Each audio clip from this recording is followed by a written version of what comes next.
Oh, I forgot to do a countdown. Even better. The countdown's for Chana anyway. That's right, man. What's going on, guys? Welcome to Daily HiFi. We don't do it like Chana does. We miss you, Chana. I Chana's know he's got a busy. wedding today. Yeah, Chana's busy. Aaron's busy. You guys got me and Joe, man. We're gonna have a lot of fun tonight, right? Yeah, of course. Of course. I Oh mean, I yeah. want to catch up with you as far as the seediest stuff Yeah, man. because you weren't here, so I had to get Ike in here because I needed to hear, you know, some of the new Yeah. stuff that was happening. Yeah. We had a blast, man. That was my first year at Cedia. I was wanting to go, of course, in 2020. Pandemic hit. I was scheduled to go in 2021. And literally the week before, pretty much all the brands just started bailing. They're like, yeah, not this year. So I'm like, okay, there's no reason to go if none of the great brands are going to be there, you know? But So I had to now it back seems out like as well. everything's kind of back to normal. Yeah, everybody's How excited. There was a good vibe there, and just a kind of a high energy, you know. hmm Was it everything you expected? Yeah, it was really cool. A lot better than the audio show that we have here in Florida. Mm. Just I don't know. It was definitely different. Part of it is they had actual dedicated rooms. Mm. Oh, I So saw they built them out. Did they pay for that, right? dude, so on the main trade show floor, so think about a big expo hall, convention center type. So this is just a big, almost like warehouse, massive ceilings, massive space. And so, brands get to purchase probably different size spaces for their booth. And of course, they pay more money for the bigger ones. Yeah. And some of them, like some of them kind of collaborated because if you can imagine, CD is expensive to begin with for a brand. Uh, One of the brands told me on a flight home from Audio Advice Live, he said, Michael, we spent $10,000 on last year just getting an internet drop to our booth. 10 grand. internet. You know, Okay. just getting like a hard Ethernet cable to our booth, $10,000. Wow. So Cedia can literally add up to tens, if not hundreds of thousands of dollars for these brands. And so what I found is that several of these brands partner, they find partners. Uh, So one of those was Trenov partnered with MadVR and Sonus Faber and Macintosh and and, forget the and projector model, but Barco. Barco, yeah. And so they all kind of come together for a collaboration to build this room. Don't forget about 100K Youth Man though. They partnered with him too. Nah, I didn't have any part of that, dude.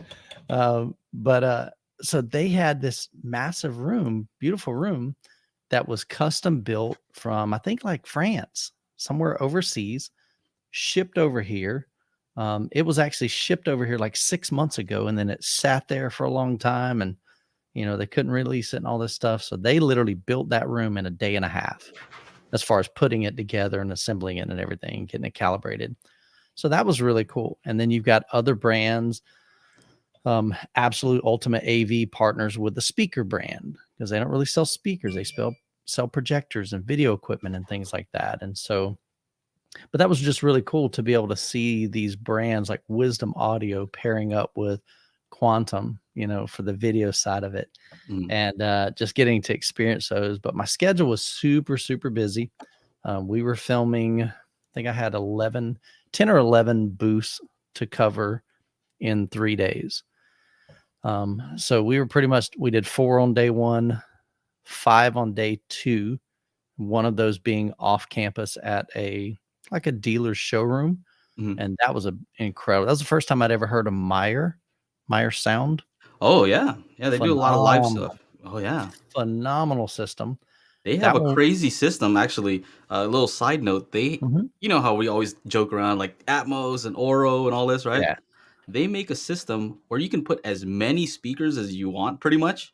Yeah. You can place the speakers anywhere you want Mm. and then it adjusts for where you place it. So it's kind of like you can think of Atmos. Okay, you Mhm. have to put the speakers here, or you got to put the Right. speak. They're like put the You put speakers them anywhere wherever you you want. want, and Interesting. then in the software Yeah.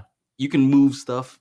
Anyway, it's just way more advanced. Sure. than what we have. Anyway, so you checked out that system. Meyer was cool. So I'll actually be editing that video this week. That was, think of it kind of like a home theater tour, because we actually come in the front door and we talk about just a little bit of the things they do there with whole house audio, and then motorized shades, and then we kind of go right into the theater room. So it's kind of a short entry, but they built this design center at Elliston. Elliston is the last name of the owner, and it basically it gives you the vibe of a home. And so when you walk into their design center, you get to see like a living room, you get to see a dining room, you get to see a bedroom, and kind of what you could possibly do in that space at your own home, kind of thing.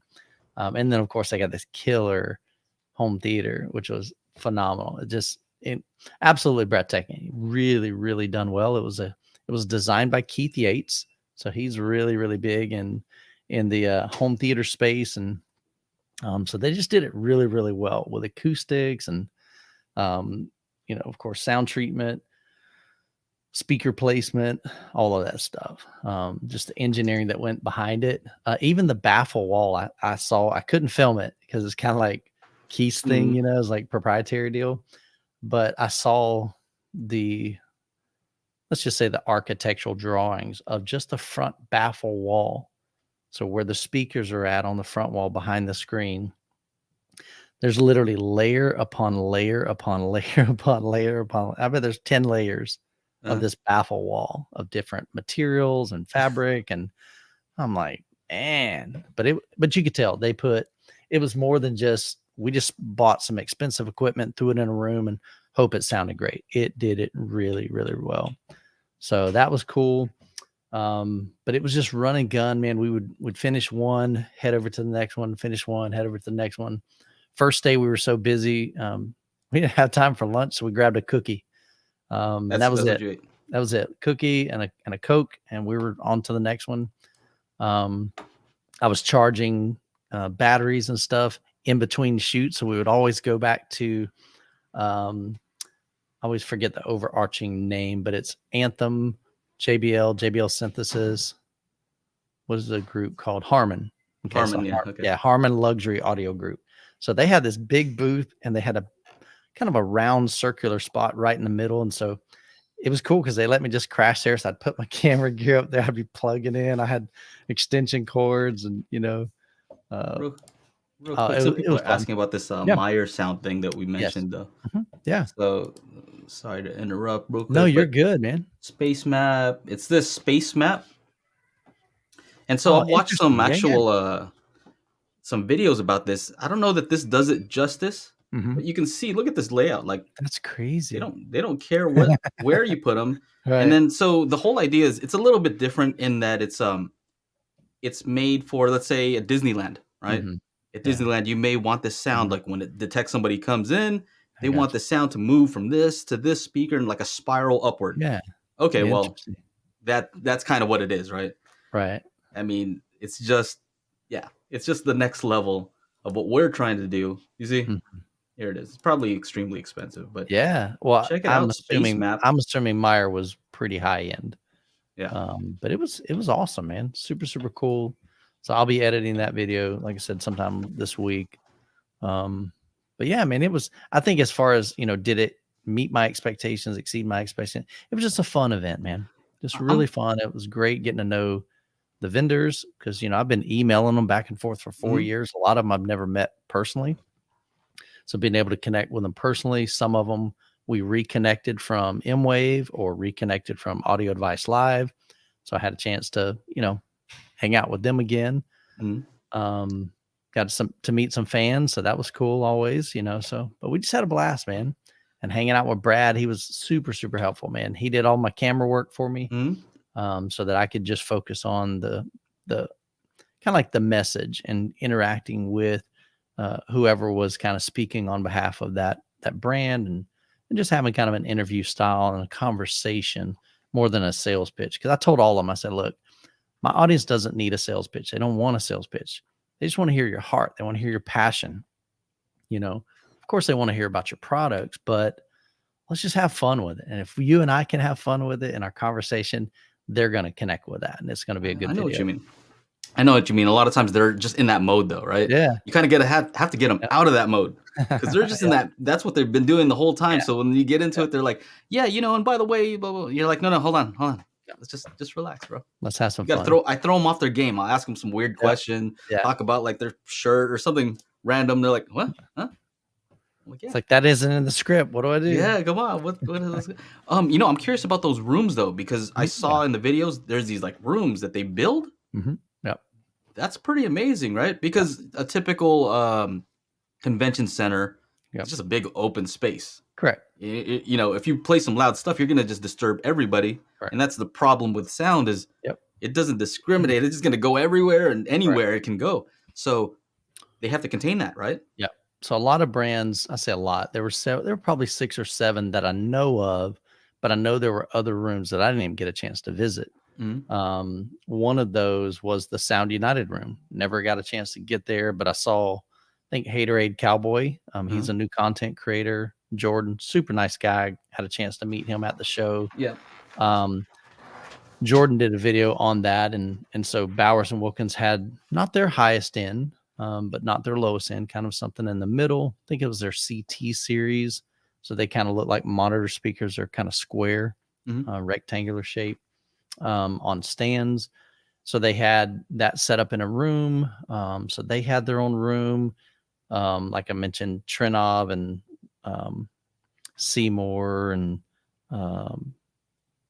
oh goodness, who else? Macintosh, all them. They were in a room. I'm curious, with all that power that you're showing all these amps and all these crazy systems. Does the sound bleed out of those little rooms that they Oh, make? well, of course. I mean, I'm out there trying to do an interview with the owner of Mad VR and the owner of Trinov.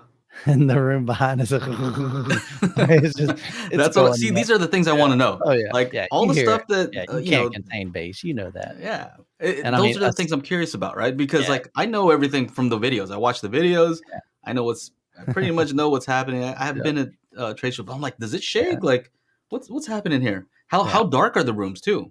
So here's the thing. So the darkest room we went into was the absolute ultimate AV. So I did a heard. video on my channel. It's a guy by the name of Nigel and Alan. So they're co-owners of the brand. They're down in Sarasota, Florida. So they're probably maybe 45 minutes from me. So Nigel built this room similar to the other ones, but his room literally has velvet all the way around. We're talking side walls, rear walls, ceiling, everything's velvet, black velvet. So he can get it pitch black. Interesting thing, he had a $450,000 Christie Eclipse projector. Turn the lights off, it's pitch black. You can't see your hand in front of your face. So that one was probably the darkest room. Wow. Some of the other rooms could probably get pretty dark as well. I mean, it's totally enclosed. There's no light coming in. But Nigel, he's so adamant about removing all aspects of light. He actually, when he dimmed the lights the first time, he looked over at me and he said, "What's that?" And I'm like, "What's what?" He said, "The little lights." And I looked down and it was from my little Rode microphone. Oh, okay. He brought electrical tape over to me to put on top. I'm dead serious. That's awesome. He's Ryan's prepared with it. Yeah. Ryan said because they donated the Mad VR for their booth or whatever to represent in there. And when Ryan gets it back, it's got electrical tape all over the back side of the unit. That's and it's funny. in the back inside a rack, but I mean, they take light seriously because they realize that the darker you can get the room, the better your picture quality is going to be. You're not getting anything that's going to wash out or degrade. Is that the right word? Degrade degrade the image quality on the screen. So, but yeah, man, it was super cool. Let's see. What else do I want to know? Okay. Out of all those systems, did you hear anything? I think I asked Ike the same thing. Did you hear anything that you never heard from a system before? Is like, because these are extreme as far as like price wise. Yeah, some of that them Macintosh system is like, this is like on the next level of money, right? Yeah. Like, I don't think so. Now, video wise, I've never seen anything like the Christie Eclipse. and Mhm. then there was another one that was a 16-foot quantum, 16 feet wide quantum TV. So it's, I don't know if it's the micro LEDs, Mhm. what format it is, but it's basically like an LCD display or LED display. And this thing was 16 feet wide. Absolutely gorgeous. Absolutely gorgeous. So in response to video wise, I've never seen anything quite that gorgeous. That's what Um, Ike said too. He yeah, said, the phenomenal. display stuff, but I'm like, sound Phenomenal. wise, Yeah, anything sound wise, I sound mean, wise that there like, was nothing that I went, "Holy crap, this is a whole new world. This is a new experience for me." mhm, Because I've experienced massive bass, and the Trenoff booth had probably the most bass, mhm, but it was almost too much, and I okay, love bass. I love bass, but it mhm, to me, it wasn't real balanced. mhm. I was way more impressed with the Absolute Ultimate AV sound system. That's what They Ike had said s too. they had Steinway, which is, I guess they make the grand pianos. I'd never heard Steinway, so I was Mhm. like, Yeah, "This is." Steinway Lingdorf, right? Yeah, I didn't know they made the speakers too, but man, oh, they even gave me, dude, I had him open it up. They gave Mhm. me this beautiful book, Steinway Oh, book. look at that. You open it up and it's like got all their beautiful speakers and this nice little Wow. presentation. I thought that was super cool of them. So that Um, one sounded good in what way? Like, what about it so sounded so so when excellent? we were, I don't remember what track we were listening to, but we were watching kinda like a concert DVD, Uh-huh. and it was just beautiful, man. I mean, it's one of those things where you legit felt like, okay, if I close my eyes, I really would just imagine that I'm sitting in the room with her, singing and Mhm, playing. And it's like, oh, and it literally like melted your heart. So when you are listening to something that moves you emotionally, mhm. to me, that's a killer system, you know? Yeah. And so that So, one did that. Um, see, a lot of times when and I then do the experience those Meyer. types of things though, I'll take the track and I'm like, I wanna hear it at home, and I Yeah, wanna know what yeah, is it missing? What is it not yeah. doing? Like, Well, that I gives did me an idea, like, "Oh, the mine doesn't do that thing that this other thing did." uh, Yeah. I did the same thing. We watched when we were at the Myers home. Um, I took a screenshot. Let's see if I can pull it up real quick. Um, but I ordered a DVD Uh-huh. on, I don't even think they have it on Blu-ray, but I ordered a DVD version of it, and because the exact same thing, I'm thinking, "I wanna see what this sounds like at my house," and I may be disappointed, but that's okay Okay. because I know I enjoy my system very much. Um, 'Cause a lot of times things are recorded really well, like that one bass yes, track that you told us about, yes. uh, when I tried it out, I'm like, "This is the most bass I've ever heard in a Mhm. track." Like, I don't even know how they were able to allow this much bass in this track. So, Exactly. it's tricky sometimes, right? Sometimes the recordings are just excellent too. Here it is. It's Okay. called, I kinda cut it off when I took a Okay. picture of it, but it's Sarah you guys help me in the chat. Hold on, is this the Berlioz one or that you're something? talking about in the Absolute Yes. AV room? So this was in Meyer. So I took a picture of this, Brave but enough. yeah, it's called Sarah Brave Enough live at the Variety Playhouse. And so Okay. let me pull it up on eBay because I found it and I ordered it. But it was gorgeous. But they had it on Kaleidoscape. So Uh-huh. I'm thinking, mine may not be as good quality being on DVD. Yeah, Mhm. Sarah Bareilles, Bare, like bear, Okay, yeah, yeah. Illes, Brave Enough live at the Variety Playhouse, new DVD. Okay. So I ordered it. I figured, let me check it out. Let's see, somebody See if it sounds good on my system. well, let me know. Yeah, absolutely. 'Cause that's a trick, right? Yeah. Not necessarily a trick, but you, of course, wanna find the best possible tracks. You're Yeah, not gonna good just say, sources. "Yeah, Right. whatever," you know? I spend a ton of money, but, Yeah, who cares which tracks we use? You're gonna try to find the best possible tracks. exactly. Um, let's see here. Um, somebody's putting in the where'd it go? There it is. Sarah Bareilles. Mhm. It was awesome, man. So you've got it on Amazon Music as well? Cool. Good to know. Yeah, she was phenomenal, dude. I mean, it was so peaceful, but man, I just closed my eyes and I was just like, "Oh man, this is nice." Huh. Like her you hear all the subtleties, of course. Her breath when her lips close and touch. to me, I don't know what it is about that, but I love hearing detail. I love being able to hear, when somebody's playing a guitar and you hear their hands or fingers slide up and down the fret, Mm, those little wow, you know. yeah. Um, if I don't hear those things, then I feel like I'm missing out. Like your speakers are kind of veiling, there's a veil over it. So I Hmm. love detail, but these, by no means were even close to being harsh or bright. They were beautiful. And so these were I'm That was the assuming they Meyer. used their Lingdorf, Room Perfect to calibrate it? Honestly, I don't remember what was in. I'd probably have to go back and look at the video because we were going back to back to back to back to the different rooms and the different booths. But I'm trying to remember what they had because they There had the has to rack. be. I think There I'm almost thinking it might have even been a Trinoff what? because again, it wasn't the Steinway room. The Oh, I Steinway, see. yeah, Yeah, yeah, I the see. Steinway I think did have the Lingdorf, but the Meyer sound, which was over at the like a dealer's showroom. That was, I think, at Trenoff. So here's a question I didn't get to ask Ike last time. Mhm. Yeah.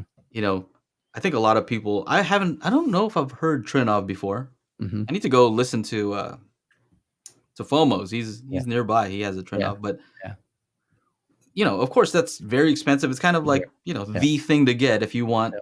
a processor. Sure. They have their own, their calibration mic. Right. Did they do any demos of that specifically? Mm-mm. Like, No. I've heard the remapping where they kind of turn Mm. stuff around. None of that. Yeah. These are literally you would go into a room, and they're just going to show you, 5 or 6 demo kind of things, some content.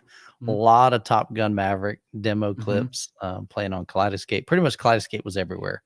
They had Kaleidoscape in about 30 different booths at the Wow. show. And so, um, but Should so set up a everybody, booth next time. it was cool, man. Like I said, it was a lot of fun.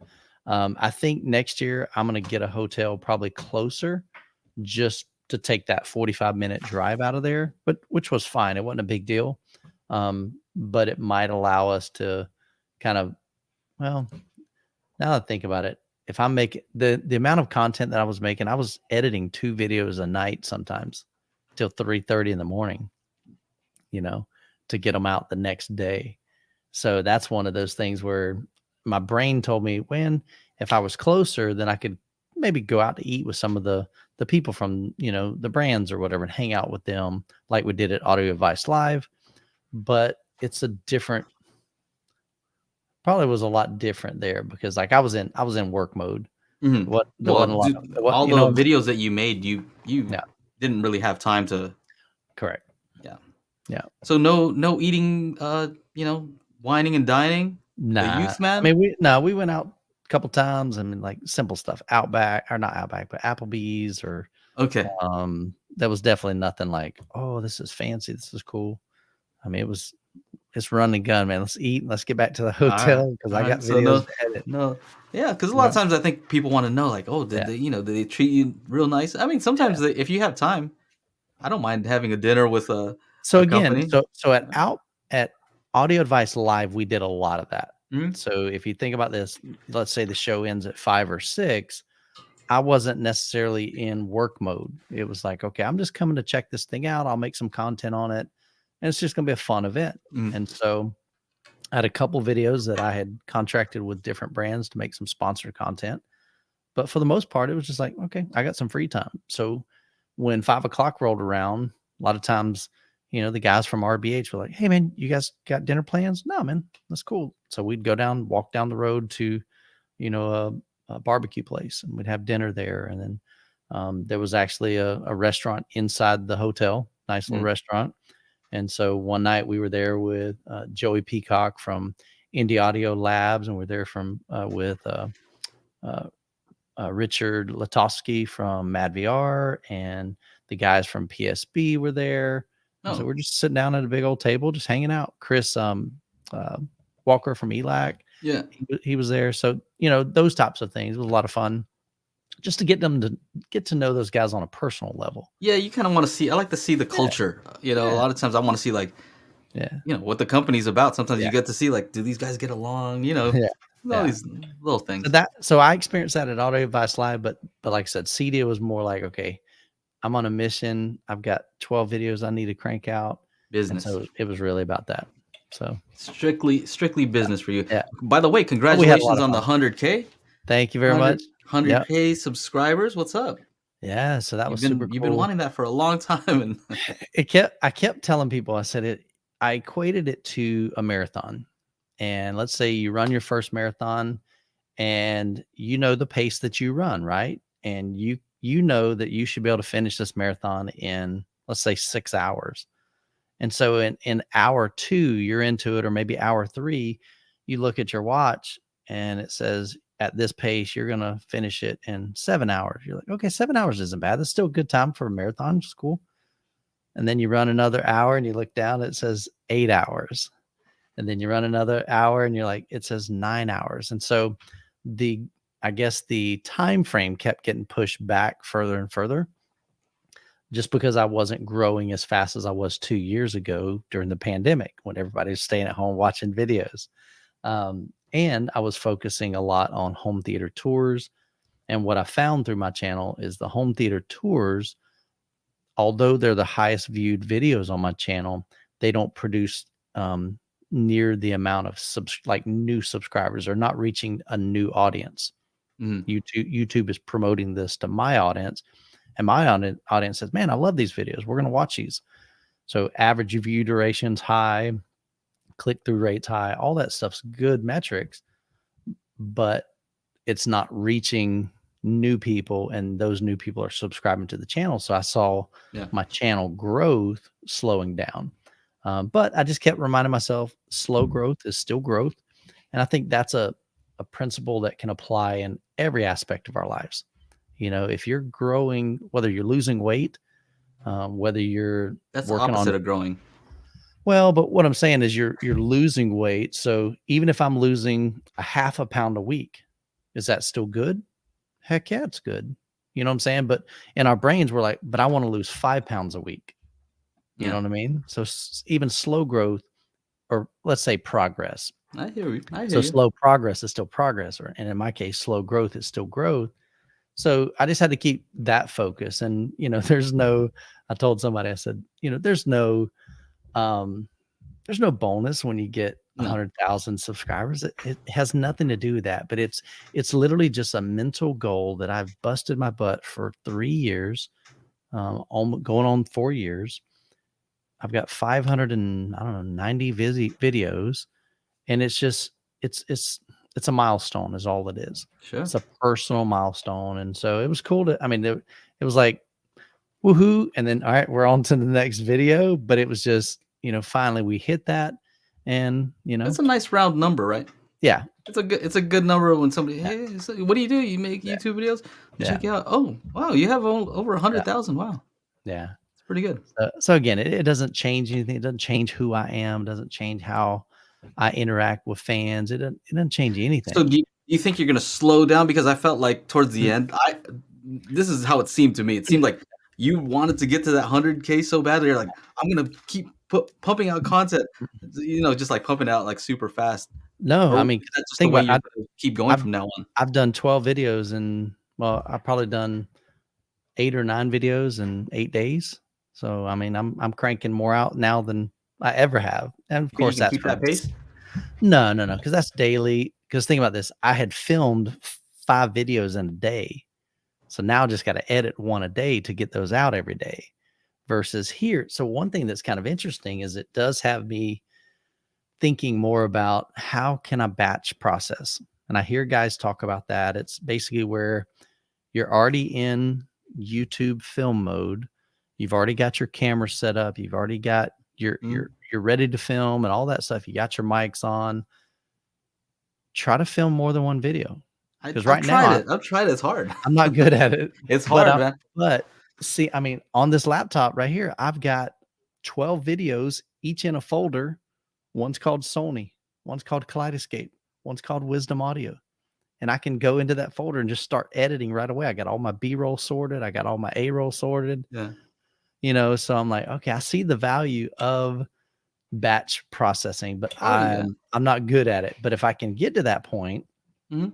to where I'm like, okay, I'm gonna go in the Write theater, all I'm your gonna go in the stuff out theater at one room. time. Yeah, I'm film gonna all go at in there one and time, film yeah. 3 videos, Yeah. and then I can just be editing those that this week. I could get out 3 videos in a week, so How long does it take you to record just the talking part? Let's say it dep it's gonna be a okay, 10-minute video. Let's say a so ten-minute video, how much talking are you recording for 10 minutes? so a couple things. So if it's something that I just know, Uh-huh, like I don't have to study for it, this is just um, something that I'm just very knowledgeable on, or maybe it's something that um, it's an experience that I had. Like maybe if I was talking about Cedia, yeah. that's kind of like a one take thing. I mean, in a way, I mean, you're just What, so sitting here. 10 minutes, you're doing 10-minute recording? If it's something like that, yeah, Wow. it wouldn't take me more than 20 minutes, 30 minutes, maybe. Now, if it's something like a video for a remote control, and I'm having to film me actually doing the steps. That's a whole nother Yeah, thing. That takes me forever.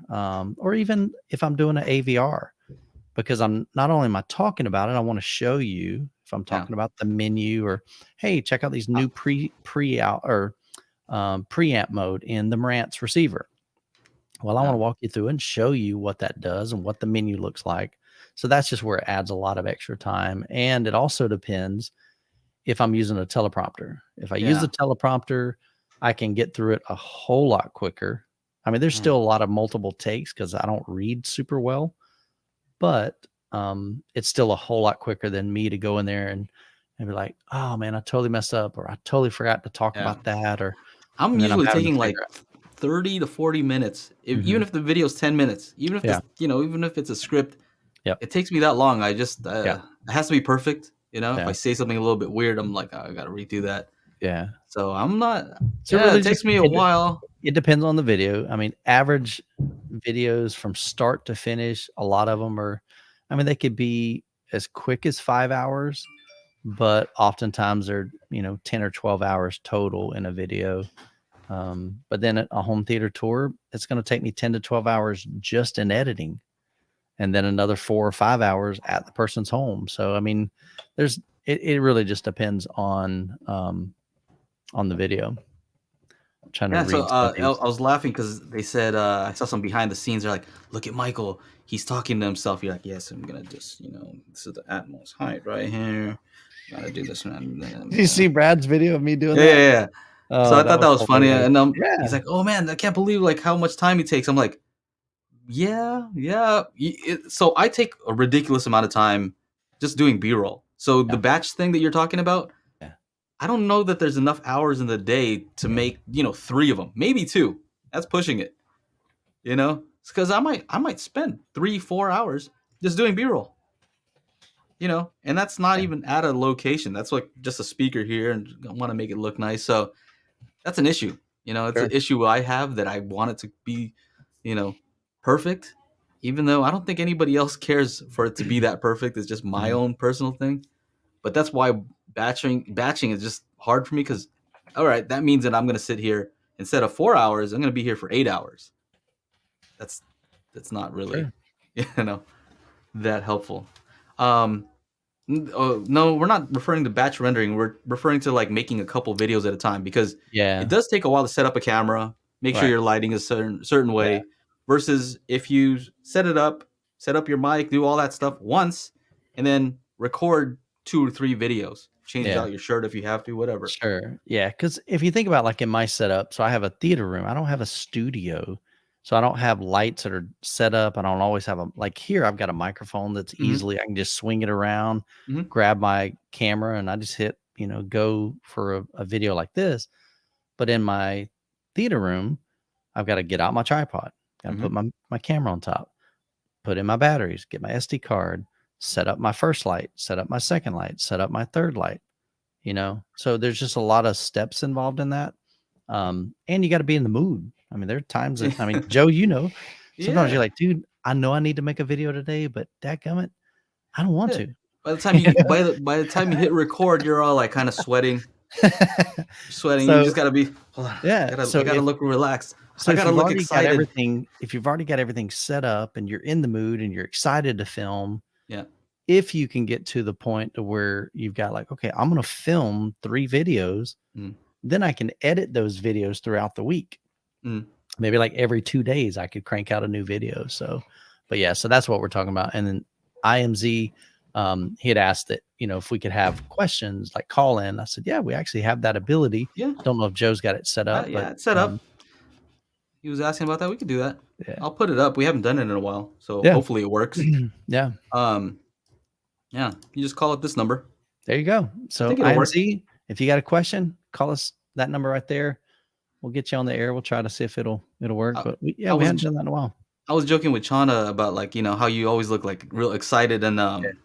even in the interviews and stuff. Yeah.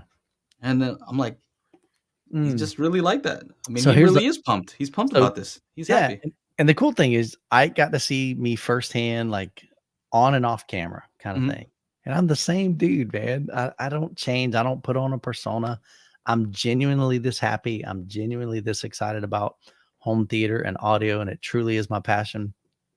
I think you guys would have, if it was a fraud or if it was like, a fake, Uh, and you would have seen that many, many, many videos ago. You know what I'm saying? Like you yeah, guys, it's interesting when people run into us in public.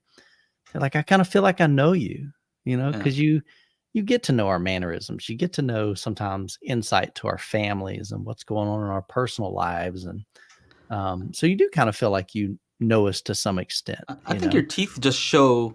It looks like you're smiling. You're just like your natural face is just your teeth kind of showing Yeah. a little bit. Yeah, up Mine, top. I look like a grumpy face. Is like Oh, really? my resting face Right. is already like I got lines. I'm like, what's up? I'm just relaxed. What What's do you mean, happening? what's up? Yeah, that's That's how I hilarious, am. man. Yeah, I've heard. Okay, I'm just seeing some of the comments here. Yeah, feel free to give us a call. I wouldn't mind taking a call. We haven't done that in a while. What else is new? So, 100K, Mhm. Cedia. Anything Yep. else from Cedia that yeah, anything else So from one Cedia? thing that was kind of interesting, and people on my comments had mentioned that micro LED is like the way of the future, and my initial comment was it's going to be a long time. I mean, I'm Hmm. thinking probably 10 years down the road before that type of tech. It might be cool because their thought was, hey, this is going to literally replace projectors, and it may. I don't think it will. And my thought is, um, hey, what's up, Derek? Um, the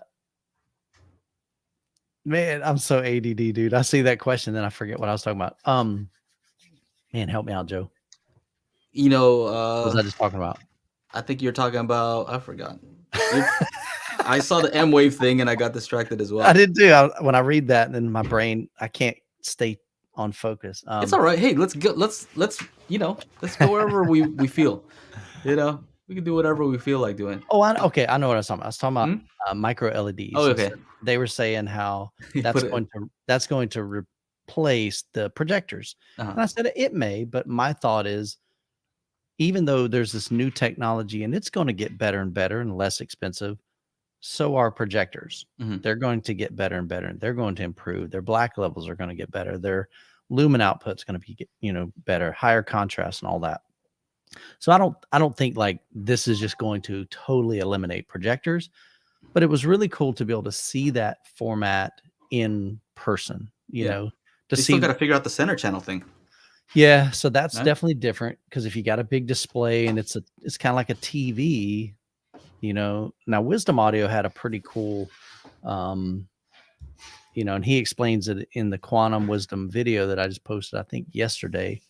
He explains kind of how they have one series of speakers that's literally designed to work well with micro LEDs. Yeah. I wonder if they're gonna start doing stuff where they're gonna try to bounce the sound. Oh, here's a center speaker. I'm gonna Man. bounce the sound off the thing. Like, what are they gonna do? Yeah, I How don't else are know. they gonna do it? There we go. Oh, wait a minute, wait Here. a minute, wait a minute. There is a company, seriously.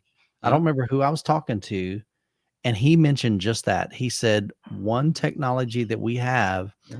is imagine maybe your center channel being above you, Mhm. firing at your screen and reflecting off back at you. Yeah, you I'm can do like, some. You can maybe able what? to do something like that. So, Who yeah, knows? that might be How's it? possible. I think we have a caller. How's it Okay. going? Can you hear us? I can hear you. All right. I can't hear him. No? Mm-mm. No, you can't hear him? Hold on a second. Hold on a second. Let me change this up real quick, I Michael. can hear Joe. You can hear me, boom. All right. What's your name? First name is Frederick, Fredrick. All right. Hey, Frederick, what's happening, man? Not much. It's great to actually speak with you guys. Like I said, it's amazing because I have two of the best YouTubers on YouTube. Oh man, appreciate it. Yeah, they couldn't hear his voice. Yeah, I actually, when I got into home theater, I saw your channel first, and that was like my start. So Yeah. I just started to watch a lot of videos and stuff after that because you kind of got me going. And the thing that I love about Mike is that he is just so sincere and he's honest, but he's happy and excited, but calm at the same time, which is amazing. I don't know how he does it. and then Joe, I love Joe's channel because I love bass and I love the stuff that he does with the subwoofers and all that stuff. So it's great. But the reason that I wanted to call in is because I'd asked a question a few times, and I think like the chat was kind of they had their own twist on what I was saying, and Okay. I understand it because everyone has a different setup, right? Yeah, So sure. basically, this has come up like a million times. You guys are probably so tired of this, but basically, this is what I have. I started building my system like just piece by piece, things that I had. I had some like Boston acoustic towers, right? The original A200s. So I used those as my front speakers. Then I got a Boston acoustic center channel. That's my center. And then I got a bunch of Infinity bookshelf monitors. So I got those for my bed layer, for the rest of the bed layer, and for my overheads, right? My Atmos overheads.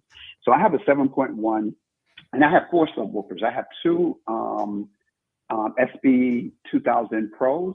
Okay. And I have 2 SB 3000s, right? Nice. Yeah. So what I did is since the receiver had the pre-outs, I brought amplifiers, right? So I brought the basic amplifiers from Emotiva. Sure. And with those, they only have RCA outs, right? Correct. Which is fine. They're the basic line, right? But they had the power that I needed and everything. So I used those.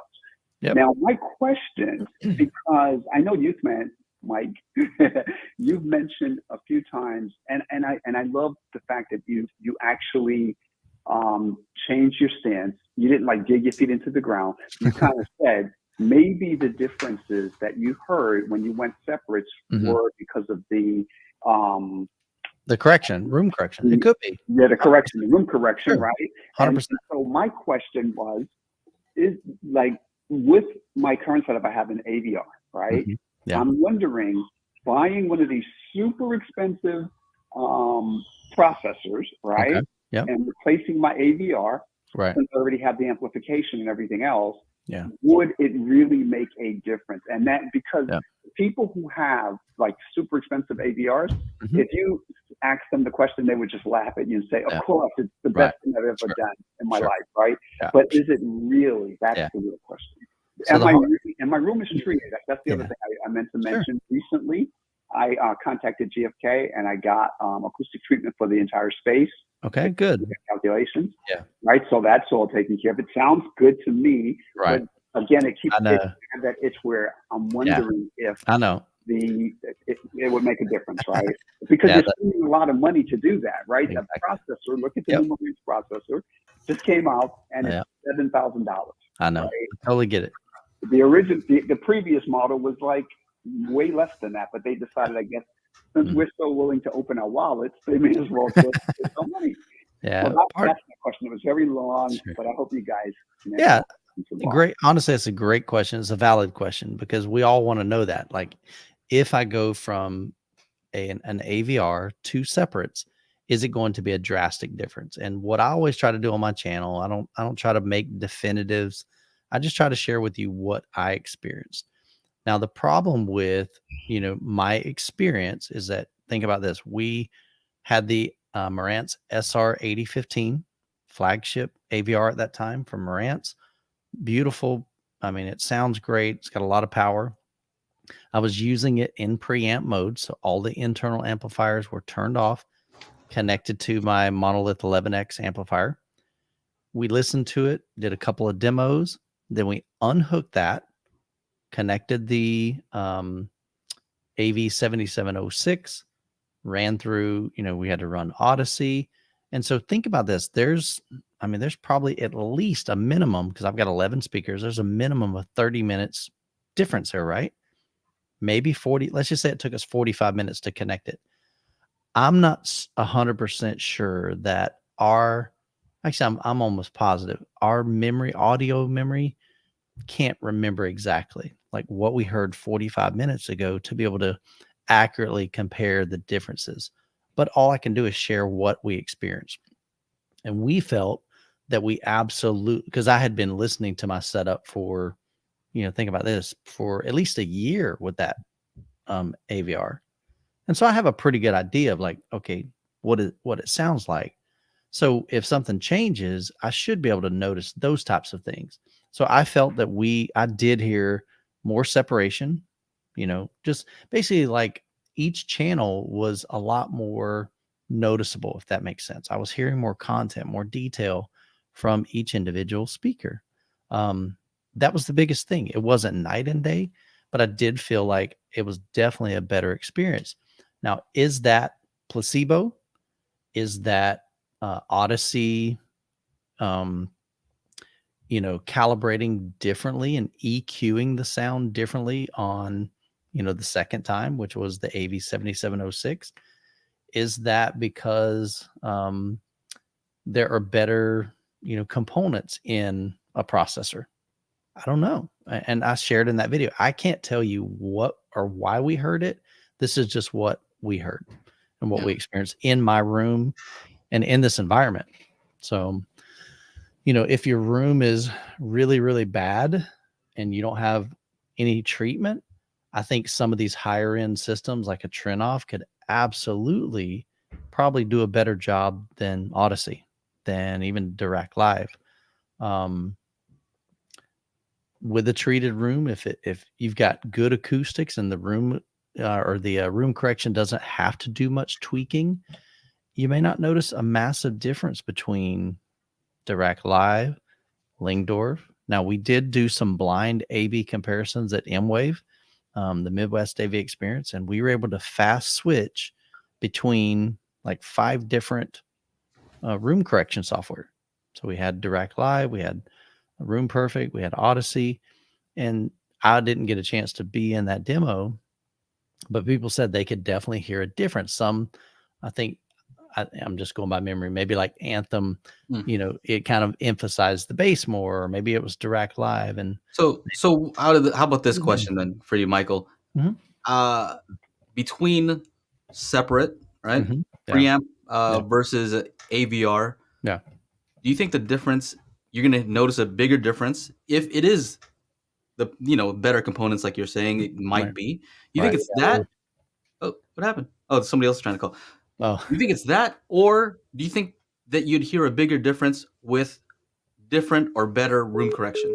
I think you'll hear more of a difference with better room correction. I don't think like the higher end DACs you're going to hear as much difference in. I know, and that's controversial too, that people say, well, I can hear a difference between this $500 DAC and this $1,200 DAC. Mm-hmm. Maybe you can, maybe you can't. I don't know.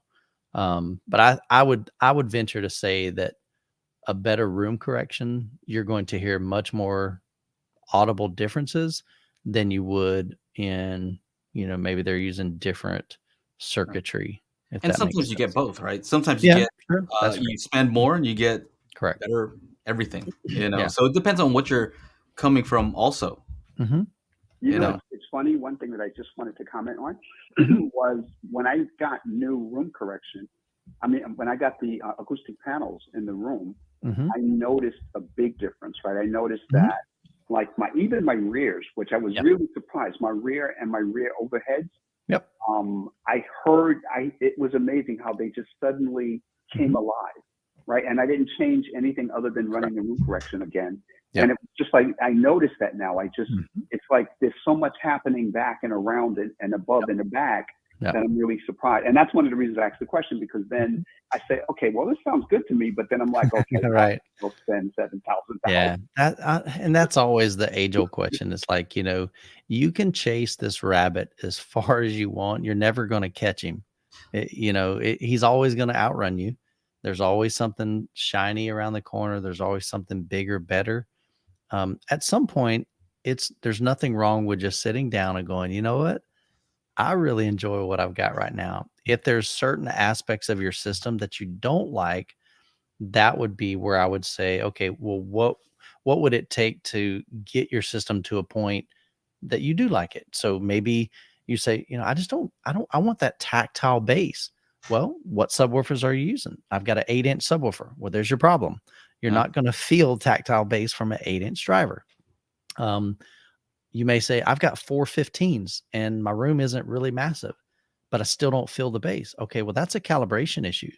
That is a placement issue, because you're probably sitting in a massive null.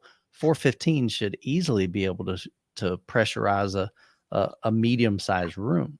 And the So other thing, you were just talking about at Cedia, how much were some of these rooms? $1 million, or you imagine that. So going into absolutely. a room where there's a wall full of Macintosh amplifiers, Yeah.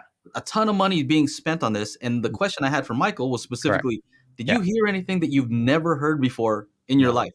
And he No. said no, Mm. right? So you got to think about that.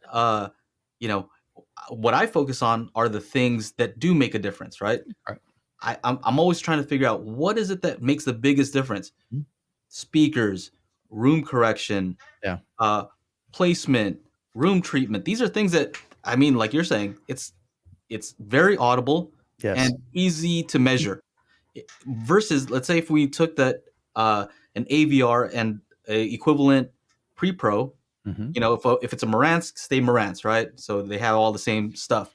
And then turn one to dedicated pre-out mode, and then have the other one the same. Mhm. And don't do any room correction. Keep Right. them both, no correction at all. Mhm. And go AB them. Right. If you switch back and forth, I would Yeah. bet, I don't know, I don't think you're going to hear a difference, Yeah. you know?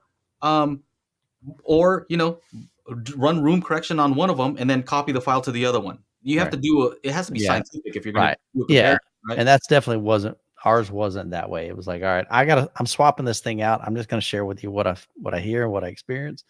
But definitely there's a lot of variables in there. Yeah, I mean, I think you're right. You're just sharing your experience, but you're also being fair and saying this was Yeah. not scientific at No, all. Like, not at all. how do I know that And somebody that's didn't what change the setting that's what before? I Yeah. loved. That's what I actually loved about Michael's stints, because like I said, at first I did see a video where you said, we heard this difference and you described Correct. it. And Yeah. then when you talked about it again, you Mhm. sort of said, well, it could have been this. Right. And that's Correct. great, because Right. it helps so much. It doesn't have to be a definitive answer. It's Correct. honest. And Right. it tells me that, because I'm happy with what I have now. I'm pretty happy. And, Yeah. I don't really, I look at it like, I don't think I really need anything else, in my Yeah. life. Now, Yeah. one other thing I wanted to bring up, because I don't want to take all the time. I know other people want to get in. Mhm. There's a topic that's come up quite a bit in the chat, and Mhm. the question is, and it's not from me. I'm at 7.1.4 now, so Mhm. it was a question that someone was asking, and I know, Michael, I know your answer was always go with the four Mhm. overheads. Mhm. But I used to have a 5.1.2 before I went to my, then I went to 5.1.4, then I Right. went to 7.1.4, and that's where I am Sure. now. But Right. with the 5.1.2, Mhm. the one thing I will say is that when I was watching Ready Player One, the Mhm. scene where King Kong is going across the top and kind Right. of running, And he's running. right? Yep. Yeah, and you hear that, like, so in Mhm. my current 7.1.4 setup, it's a little bit, the placement is different, right? With when I only had the middle height, Sure. it was right above me. It was Right. completely, like, directly above me. It couldn't be anywhere else, right? So I guess Right. it had Correct. to be there. Yeah. It's Had a just stuck different there. sound because Right. I'm used to that, right? Mhm. But then now when I listen to it, Yeah. it's different because there's different things placed in different spots. Yeah. So now he's able to run from the back left speaker to the front left speaker.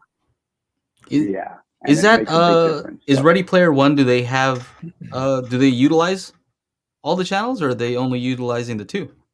I don't know. I haven't turned off the bed layer speakers to hear just the Atmos to see what they're doing. Because I'm not sure if that's one of the ones that people have said is only utilizing 2. So whether you have I don't know. 2, 4, or 6, they said it may not. There he goes.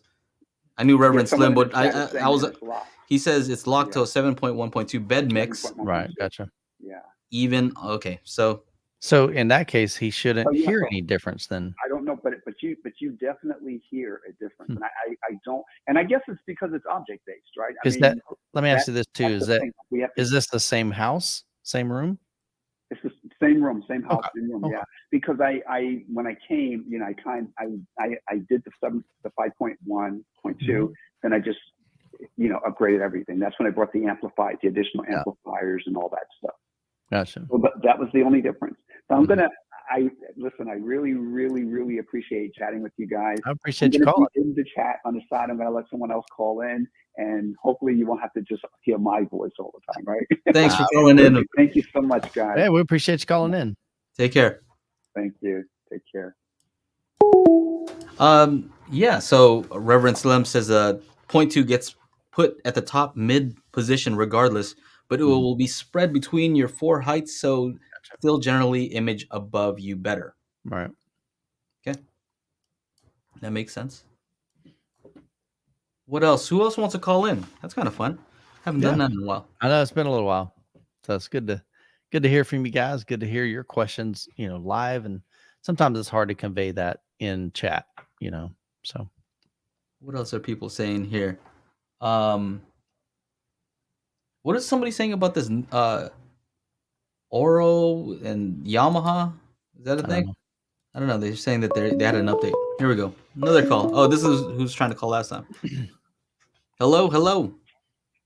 Hey, I have a question to ask. Yeah. How's it going? What's your name? My name is Herbert. How's it going? Hey, Herbert. I'm doing pretty good. Question to ask you: why no one never reviewed Servant Vega speakers? That's a great question. Yeah, Servant Vega was, a company that was huge back in the day when I was in high school. We had them in home theater and really, I guess, in a 2-channel setup. And then over the time, there were other brands that just began to get more exposure and kind of more out in front. And so they just kind of took a back seat, kind of like Velodyne is right now. I mean, you never hear anybody bring up Velodyne, and rarely hear somebody even talk about JL Audio, even in home theater. So I think part of it's just the fact that, there's not much awareness out there, and they definitely have their own. Killing it in car audio though. JL's still killing it in car audio. But I'm saying in home theater, home theater, you don't. I mean, they make cool home theater subs, but you don't Serwin never hear Vega, anybody talk about them. Serwin Vega, I think they got bought out a while back, I think, and maybe it got cheap, and maybe now they're good again, right? Yeah. For me, the answer would be that they need to reach out to me. We get, I don't know about you, Michael, but I'm getting all kinds of speakers. Sometimes I don't know who it's coming from. Yeah. Angela just says, "Hey, there's a package coming." I get an email. Yeah, I get an email on my phone. It's like, "Hey, this will be delivered." I'm like, "Yeah." So Serwin Vega needs to reach out. Yeah. Okay. Oh, yeah. Yes, I bought a set of XL double 215s and the 250 watts random, and they outfloored everything I have in my room. Gotcha. Yeah. So I'm looking at their website now. So they do have home theater, HiFi speakers and subs. I wish they'd get rid of that hot pink foam. I mean, I know that's their signature, but you gotta keep that. I couldn't do that. Yeah, but they rock though. I mean, so the XL15 double 15s with the about 119 pounds a piece. You gotta send them. Yeah. Or you know what? If you really wanted somebody to review them, email them and say, "Hey, I would love for these people to review these." Yeah, reach out to them. Say, "Hey, Joe and Tell wants the biggest, baddest subwoofer and home theater setup you got." He's gonna. Yeah, why not? Send it over, Serwin Vega. He wants to blow his doors off, man. And that'd be cool. Seriously, but if they suck, yeah, Joe's gonna tell you, and Joe's gonna measure them too. They don't suck. They got to send over a pair of Serwin Vega strokers just in case. You know what I mean? That's just the backup. If I don't love them, then at least I got some strokers. Well, I've been watching both y'all channels, and like I said, I bought a lot of speakers that y'all recommended, but none of them are serving Vegas. I have the XL double 15. Dang, look at that. All right. Definitely a different design, man. It's What's the got price a on these? they're like $99. $8.99 for each? Paying for one of them. Okay, Yeah, $8.99 each. All right. so this is only Wait. What's up with this one? $429. Yeah, this is their It's a different one? Yeah, there's one bigger than that. No, it's the one for $899. It's the XL 215. all right, so let's see. See, this is going back to the old This is school where the best woofers stuff. were actually big. Yeah. Okay, here we go. This is what he's got. So these are dual Don't go in there. 15s, $900. That's each or a pair. They're right there. $899. There you go. All right. You got the wave guides on them. Yeah, Joe, you need those, man. That'd be awesome. There's no doubt. Cerwin Vega has always been about, I mean, they can get loud, they can slam, like absolutely slam. There's no doubt. That was kind of always their niche or their kind of specialty. But I haven't heard them ever in a home theater setup. So I couldn't tell you what they sound like. If you put them up to your JTR, they'll be compatible with them. All right. That's a pretty strong statement. I mean, they're big. Yeah. 5 years now. Yeah. 6.5-inch mid-range, 1-inch soft dome tweeter. So, and Sure, not I'm surprised they're using a not that- soft dome tweeter in there, not a compression yeah. driver. Yeah. Hey, I'm open to trying all this stuff out. You gotta hit. I'll reach out to them. You There let you them know because Yeah. it's a little different when we reach out to them because it makes it it makes it seem like I don't know. I like it. I prefer it when they reach out to me because then I feel like I'm not asking you guys for anything. You guys are asking me. I'm gonna say whatever I want. That's right. You know what I'm saying? If I ask for something, then it's kind of like, well, it's kind of insinuating that it's gonna be positive because I'm asking for it, right? That's so it's better if they offer it. Yeah, I've had a few people over the years. They ask me, same question. They're like, "Hey, I've got Cerwin Vegas. How come you've never reviewed any?" And again, part of that is there are so many brands. I mean, there's literally hundreds and hundreds of brands out there, and it's really impossible for us to review all of them. But I don't think there's many creators that are reviewing them at all. So definitely interesting. They need to. Do they have any powered subs? Because I feel like that's an area where they could compete. If they came out with, they have 2 power subs. They have, I think, a 12 and a 15, but I think it's only maybe 300 watts random. Oh, see, they can't do that. Like they have to come in slam, super hard, right? They got to come in like, I swear to you, if they had one that was like a stroker, exactly, right? That old yellow, like the spider. I don't know if you guys know what I'm talking about. Yeah, the exposed spider on the front with the little metal thing popping out, and that was their sub. I might have to get something like that. This is their just for look. This is XLS 15S.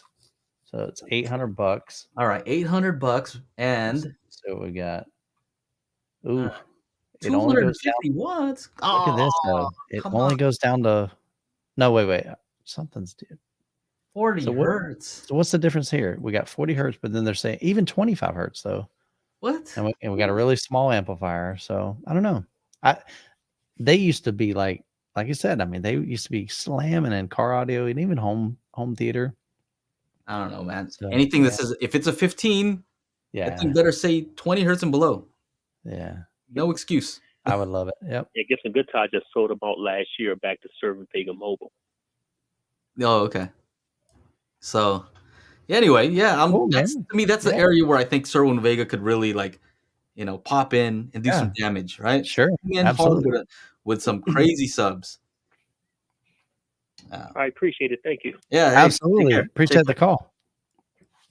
Yeah, you definitely don't hear too much about Cerwin Vega anymore. And like I said, part of that is you got to realize part of that is marketing on these companies. Mm-hmm. There are companies literally that have started, or actually, let's say not started, but I had never heard of them. Most people never heard of them. Mm-hmm. And then they'll send me something. I start making videos on it. Now you see them all over the internet. It's like that's part of marketing for these companies. Exactly. And so the more they can get their product out to reviewers, the more exposure they're going to get. Whether it's good or bad exposure, they're at least going to get people to know that they make products. Exactly. Hey, Hello. how's it going?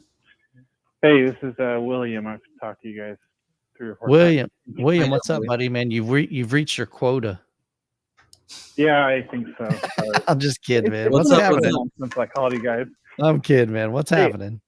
I have a question. I was just thinking about this. So I live in Portland, Oregon, Okay. and we don't have any AMC theaters up here, and so we don't have Dolby Cinemas.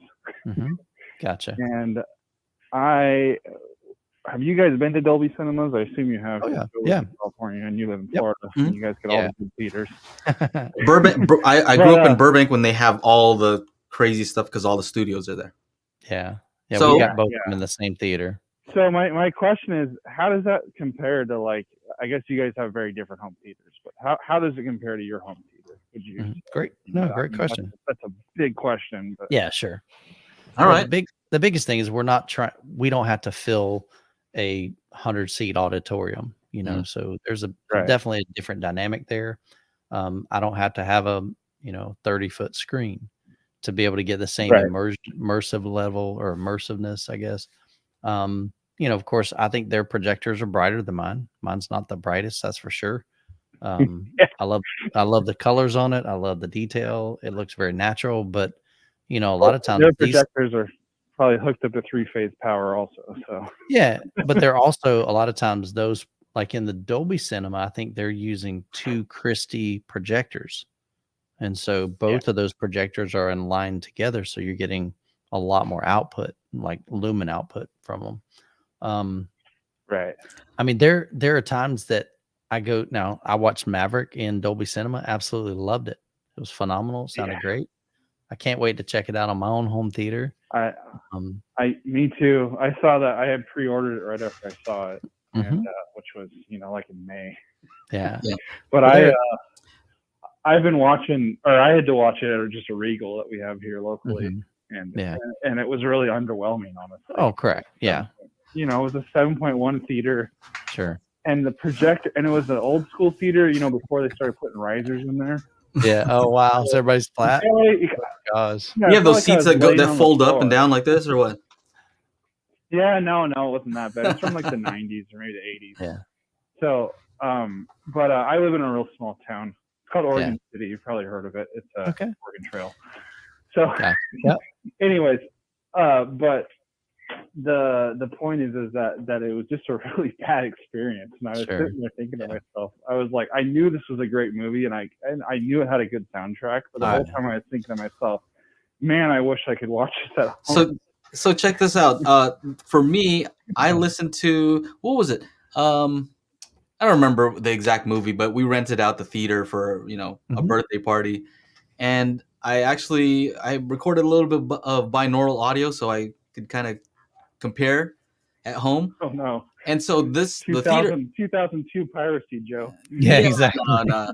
It was just the intro. Down. Stuff up on LimeWire. Yeah, exactly. Well, here's the thing, right? That particular theater didn't have a great system, and when I went home and watched the movie, later on when the movie came out, I watched it at home, and my sounded better, right? It sounded better than that theater, right? But I guess I could say I like the way that my sound is tuned, right? I think the tonality is very good. And the theaters, sometimes they may, they may not have it calibrated. Actually, you'd assume that they would have calibrated perfectly, right?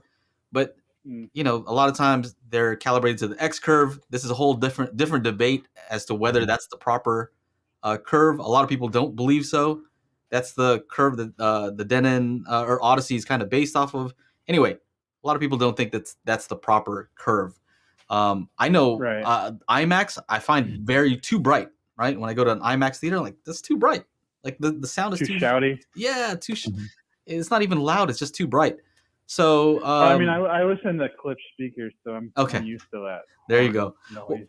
So here's the big difference, though, for me, is in a theater, just the fact that it's such a huge space, it feels different, right? It's different, even if the screen is kind of filling your same peripheral vision. The fact that my screen is 120 inches and that screen is like what 40 feet or whatever the heck it is. It's a different feel, right? It feels different. You know that you're far away from the screen, and you know that it's a huge screen. And as far as the sound, it is still different, right? The fact that it's a giant space and you have all these big speakers and a whole arrays of array, speakers. It's a different sound. You can't get around the physics aspect of it, that you're in a large space, right? Yeah. And that to me is not possible to replicate at home. So and to me it's that energy, right? Like, how much power do they need to energize this room? You feel that power, right? And to me, that's what's exciting about watching in a theater. It's so massive and it's just amazing. But a home theater, it's still enjoyable for a different reason. Dude, I love my home theater. Do you guys? Sorry, go ahead. Oh no, I was just saying. I think I've heard enough home theaters that definitely there are plenty of them out there that can easily exceed the experience at a lot of local home theaters, local cinemas, especially if they're not done well. It's like that's kind of easy to do.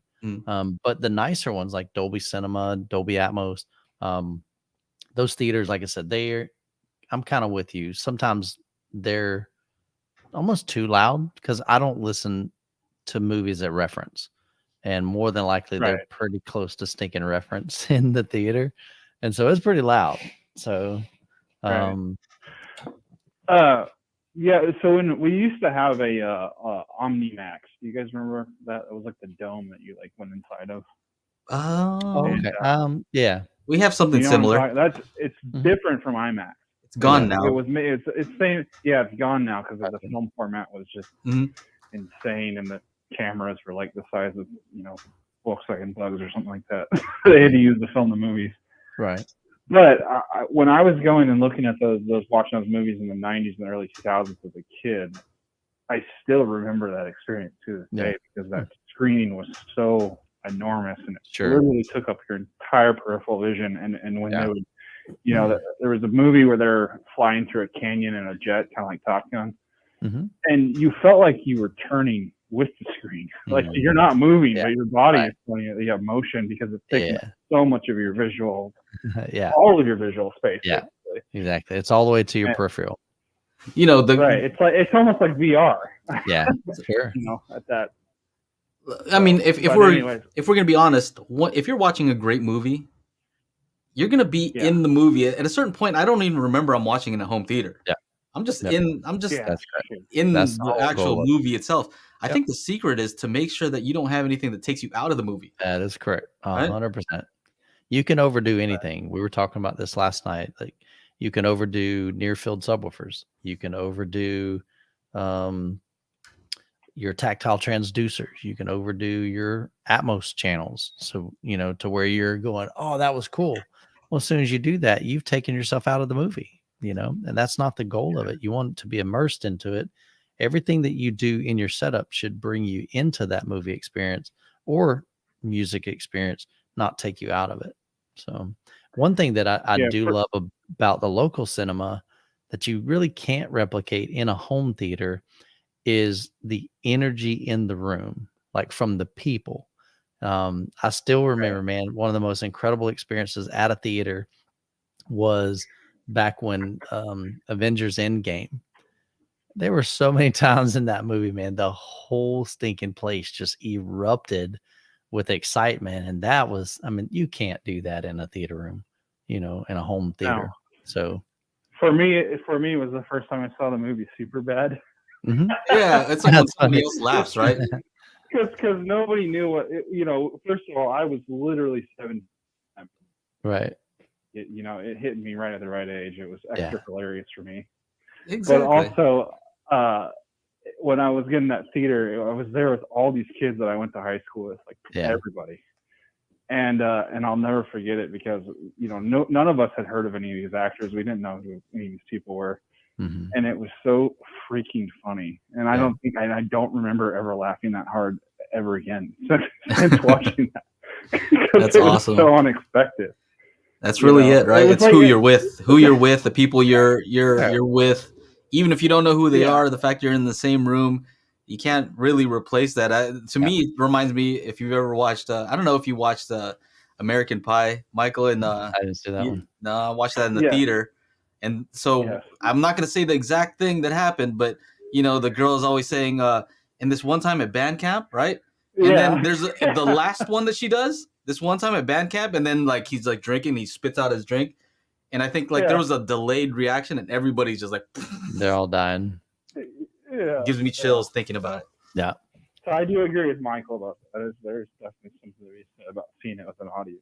Yep. Yeah, I like both. I mean, I enjoyed Maverick at the theater, absolutely enjoyed it in Dolby Cinema, but I'm also absolutely going to be incredibly, I think, amazed, hopefully, in my own home theater as well. So looking forward to it. Yeah, me too. So okay, thanks guys. Take care. Hey, pleasure. Talk to you later. You know what I like to do actually, Michael, that's kind of funny is what's that? I like to watch like YouTube videos on the home theater. Yeah. And it sounds weird, right? Like, why would you do that? But it's almost like an experience that you really can't have because normally, what are you watching? You're watching on the phone. Most people are doing on the phone or on the 32-inch monitor. So it's funny. Like I watched one of my videos. I'm like, oh man, this is so much better on this. Like this funny. is actually, what a great intro that I made. My video looks crisp, man. That B-roll, exactly. Ooh, that's hot. So that's kind of a weird use case that you can watch, like Disney Plus, right? Yeah. That's not going to be as good as if you had the physical media, right? That's Yep. But with YouTube, that's pretty much the quality you're going to get. Mm-hmm. You know what I'm saying? And so the other thing we talked about last time was, did you know YouTube can do 5.1 surround? I think I do. I rarely do like YouTube in the theater room though. So I'm not up on like what it's capable of and where its limitations are. Yeah, we've been messing with that a little bit, Shauna and I, with the recording stuff. Right. With Dolby Surround Upmixer, we're able to get 7.1. Okay. Super cool.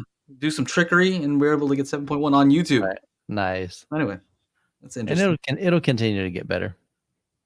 All right. Let's see here. I think that's good. Yeah, man. I'm gonna take this off the screen here. Good questions. After show, if you're interested in joining us in the after show, we just hang out and have fun and talk and whatever we feel like doing. Patreon.com/daily HiFi. What else? Anything else? Oh yeah.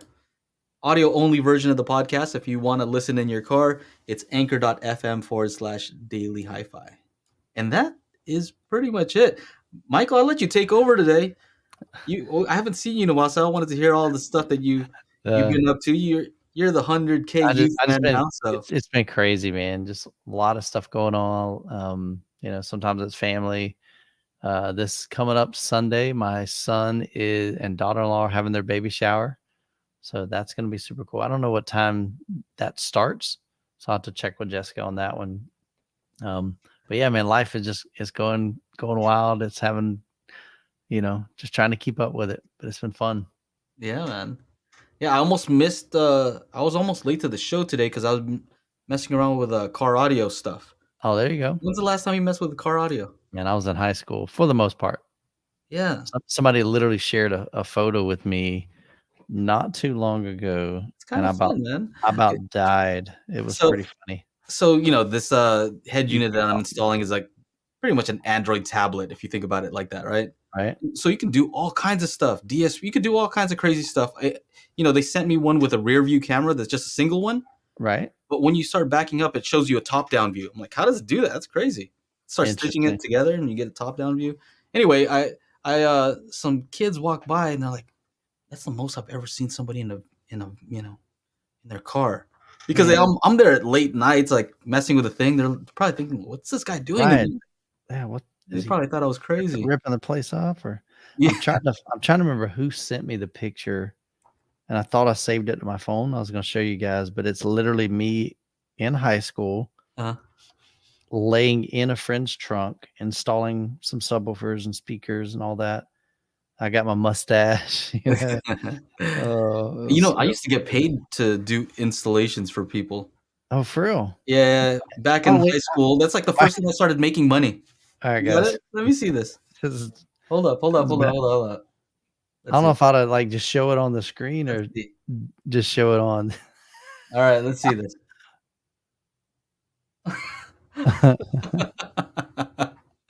There you are. You're in there. What are you doing in there? As you can see, the subwoofers over here. What are you doing in there?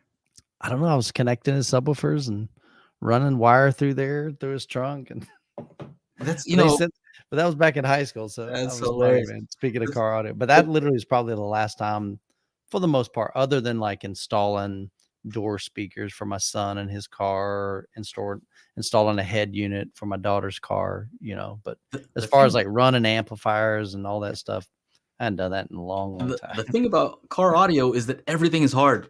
Everything is difficult, right? Like, you want to just connect that speaker wire? Yeah. You want to connect that?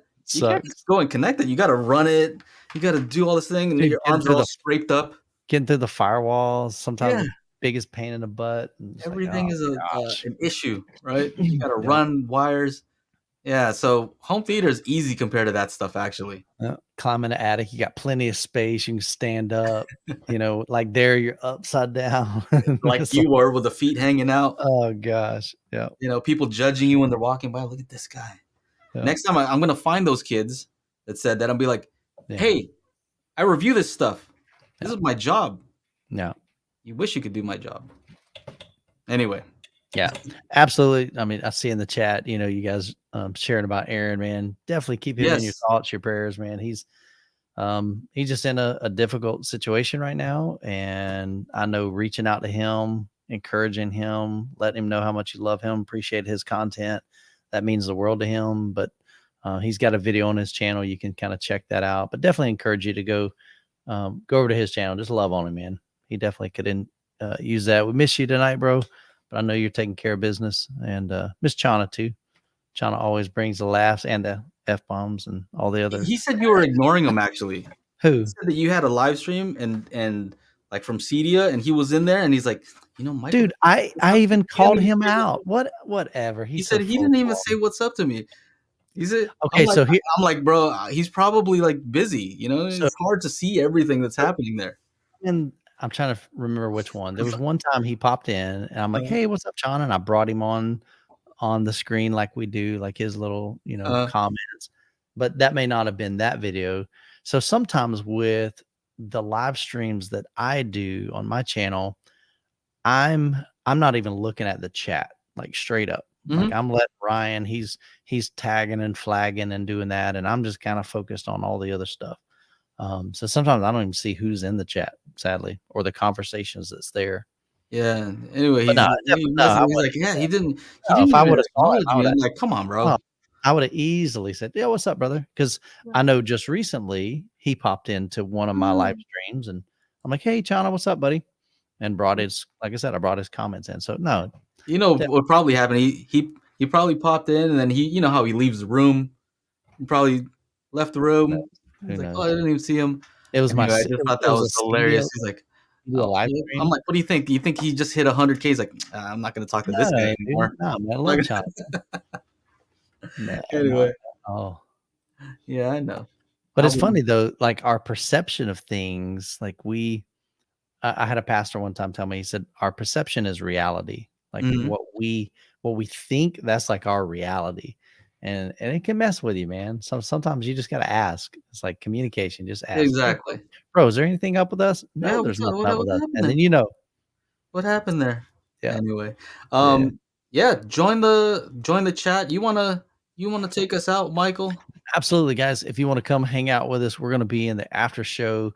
You can hit us up at patreon.com/daily HiFi. Get access to that. And we do just what we're doing here, but instead of you having access just to be able to type, you get on video chat with us. We hang out. We talk about family. We talk about life. We talk about pretty much anything. Michael curses, like he's not smiling. He starts cursing all crazy. Totally different person. Oh, wow. Just kidding. Yeah. He's the same guy. Yeah. I'll show my feed over there. I mean, there's lots of stuff that we do. But we'd love for you to join us. But we do this every week. That would be 7 p.m. Eastern time and 4 p.m. Pacific. So I hope you come back and hang out with us again next Monday. So guys, hope you all have an incredible week. Take care. We'll see you in the next video.